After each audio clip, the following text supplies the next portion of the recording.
BNP নেতার স্ত্রী হিসেবে মাঝে মধ্যেই আলোচনায় আসেন ডাক্তার জোবাইদা রহমান।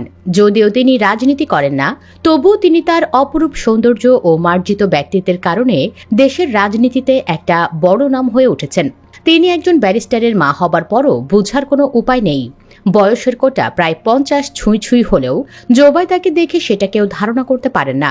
তবে কেবল একজন তারেক রহমানের স্ত্রী নন, বিএনপির আরও এমন অনেক নেতাদের স্ত্রীরাই রূপে গুণে এতটাই অমায়িক যে নায়িকাদেরও হার মানায়। চলুন তেমনি কয়েকজন সম্পর্কে জেনে নেওয়া যাক। আরাফাত রহমান কোকো।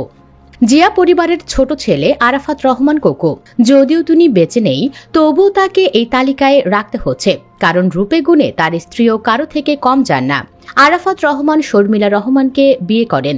অন্যান্য নেতার স্ত্রীর থেকে শর্মিলা রহমান সিথির প্রশংসা একটু বেশি করতে হয়, কারণ তিনি 10 বছর আগে স্বামীকে হারালেও এখনও জিয়া পরিবার থেকে এক চুল দূরে সরে যাননি। স্বামীর অবর্তমানে তিনি তার 2 মেয়েকে পড়াশোনা করাচ্ছেন, শাশুড়ির খেদমতো করছেন।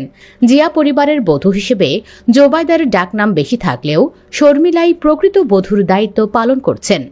আন্দালিব রহমান পার্থ সরাসরি বিএনপি নেতা নন, বাংলাদেশ জাতীয় পার্টির চেয়ারম্যান। তবে নিজ দলের থেকে তিনি বিএনপি নেতা হিসেবে বেশি পরিচিত, কারণ তিনিও প্রতিটি নির্বাচনে বিএনপির সাথে জোট করেন ও তারেক জিয়াকেই নিজের নেতা মানেন। অনেকেই হয়তো জানি পার্থ বিয়ে করেন শেখ পরিবারে। হাসিনার চাচাতো ভাতিজি শেখ সায়রার সঙ্গে বহু বছর আগে বিবাহ বন্ধনে আবদ্ধ হন তিনি। শেখ সায়রা রহমান হাসিনার চাচাতো ভাতিজি। শেখ মুজিবুরের আপন ছোট ভাইয়ের ছেলে শেখ হেলালের বড় মেয়ে তিনি। রূপে গুণে শেখ সায়রাও কম যান না। 3 সন্তানের জননী হলেও তা বুঝার উপায় নেই। জোবাইদার মতো তিনিও বেশ রুচিশীল একজন নারী। সবসময় হিজাব পরে থাকেন, এখনো কেউ তার চুল দেখতে পারেননি। এতটা ধর্মপ্রাণ হওয়ায় স্বাভাবিকভাবেই তার প্রতি মানুষের সম্মান অনেক বেশি। ববি হাজ্জাজ। জাতীয়তাবাদী গণতান্ত্রিক আন্দোলন এনডিএম প্রতিষ্ঠাতা ও চেয়ারম্যান ববি হাজ্জাজ। তবে বিএনপির সাথে জোট থাকায় বেশিরভাগ লোকেই তাকে বিএনপি নেতা হিসেবে চেনেন। রাজনীতির বাইরে তার আরেকটি শক্তিশালী পরিচয় আছে। তিনি বাংলাদেশের তুমুল আলোচিত ব্যবসায়ী মুসা বিন শমসের ছেলে। অন্যদিকে বাংলাদেশের অন্যতম শীর্ষস্থানীয় আইন সংস্থা ও অ্যাসোসিয়েটসের ব্যবস্থাপনা অংশীদার ব্যারিস্টার রসনা ইমাম ববির স্ত্রী। ববির স্ত্রীর রূপ তো দেখতেই পাচ্ছেন। পাশাপাশি জানা যায় রসনা গুণেও কোনো অংশে কম যান না। স্বামীর মতোই জ্ঞানী গুণী একজন নারী তিনি। তবে সব ছাপিয়ে রসনার রূপেই হাঁ করে তাকিয়ে থাকে অনেকে। 2 সন্তানের মা হয়েছেন, তাকে দেখে কেউ বিশ্বাসই করতে পারে না। তাবিথ আউয়াল। বাংলাদেশের স্বনামধন্য ব্যবসায়ী ও রাজনীতিবিদ আব্দুল আউয়াল মিন্টুর ঘরে 1979 সালে জন্মগ্রহণ করেন বিএনপি নেতা তাবিথ আউয়াল। তাবিথের পরিচয়ের তালিকাটাও বেশ লম্বা। তিনি একই সঙ্গে ব্যবসায়ী ও সংগঠক, আছেন বিএনপির জাতীয় কমিটিতেও। সম্প্রতি বাফুফের সভাপতিও হয়েছেন। ঢাকা উত্তর সিটির নির্বাচনে মেয়র পদে লড়াই করেছেন 2 বার। তাবিথের শ্বশুর হচ্ছেন ইঞ্জিনিয়ার ইস্কান্দার আলী। তার স্ত্রীর নাম জানা যায়নি, তবে সোশ্যাল মিডিয়ায় বেশ কিছু ছবি রয়েছে। একবার তাবিথের সাথে তিনি ভোট কেন্দ্রেও গিয়েছিলেন। রূপে গুণে তাবিথের স্ত্রীও অমায়িক। হুম্মাম কাদের চৌধুরী। সালাউদ্দিন কাদের চৌধুরী ছিলেন চট্টগ্রাম 2, চট্টগ্রাম 6, চট্টগ্রাম 7 আসনের সংসদ সদস্য। তার ছোট ছেলে হুম্মাম কাদের চৌধুরী। হুম্মাম 2022 সালের ভালোবাসা দিবসে হুম্মাম বিয়ে করেন। তার স্ত্রী শিল্পপতি আবুল কাশেম খানের নাতনি। তিনি খান গ্রুপের চেয়ারম্যান শামসুদ্দিন খানের মেয়ে। তার নাম সামাঞ্জা খান। হুম্মাম কাদের চৌধুরী কোকো এবং তার জীবনসঙ্গী সামাঞ্জা খান প্রায় সমবয়সী। রূপে গুণে সামাঞ্জা খানও কম যান না। দেখে তো পুরো পাকিস্তানি সুন্দরী মনে হয়। বাবার ফাঁসির পর হুম্মাম কাদের চৌধুরী সিঙ্গাপুরে বসবাস শুরু করেছিলেন। হাসিনা সরকার পতনের পর হুম্মাম দেশে ফিরেছেন ও রাজনীতিতে সক্রিয় হয়েছেন। আব্দুর রহমান সানি। ব্রাহ্মণবাড়িয়ার আখাউড়ার রবিশল ভূঁইয়া বাড়ির ছেলে আব্দুর রহমান সানি। বাবার নাম আলহাজ ফজলুর রহমান ভূঁইয়া। বাংলাদেশে পলিটেকনিক্যাল থেকে পড়াশোনা করে সানির বসবাস এখন লন্ডনের কিংস্টনে। এই সানিকে কেউ বলেন বিএনপির ভারপ্রাপ্ত চেয়ারম্যান তারেক রহমানের পিএস, কেউ বলেন ড্রাইভার, আবার কেউ বলেন চিফ এক্সিকিউটিভ। বিএনপির দ্বিতীয় প্রধান তারেক রহমানের সাথে দলীয় নেতাকর্মী সহ সবার সেতুবন্ধনের কাজটি তিনি এখন করছেন। তার স্ত্রী কতটা সুন্দরী সেটা তো তার বিয়ের সময়ই দেখেছেন। লন্ডনে তার বিয়েতে হাজির হয়েছিলেন তারেক রহমান ও জোবাইদা রহমান। তার ভিডিও সোশ্যাল মিডিয়ায় ভাইরাল হয়েছিল।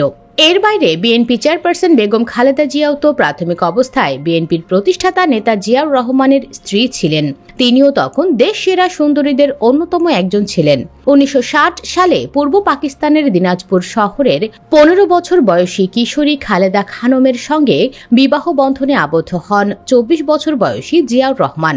জেনে অবাক হবেন হয়তো, সাবেক প্রেসিডেন্ট জিয়াউর রহমান এবং বেগম খালেদা জিয়ার একটি ডাকনাম আছে যা অনেকেরই অজানা। জিয়াউর রহমানের ডাকনাম হল কমল এবং খালেদা জিয়ার ডাকনাম পুতুল। এরপর 1965 সালের 20 নভেম্বর বেগম খালেদা জিয়ার প্রথম পুত্র তারেক রহমানের জন্ম হয়। 1970 সালের 12 আগস্ট বেগম খালেদা জিয়ার দ্বিতীয় ও কনিষ্ঠ সন্তান আরাফাত রহমান কোকো জন্ম নেয়। 1965 সালে স্বামী জিয়াউর রহমানের সাথে পশ্চিম পাকিস্তানে যান খালেদা জিয়া। 1969 সালের মার্চ পর্যন্ত করাচিতে স্বামীর সাথে ছিলেন। এরপর ঢাকায় চলে আসেন।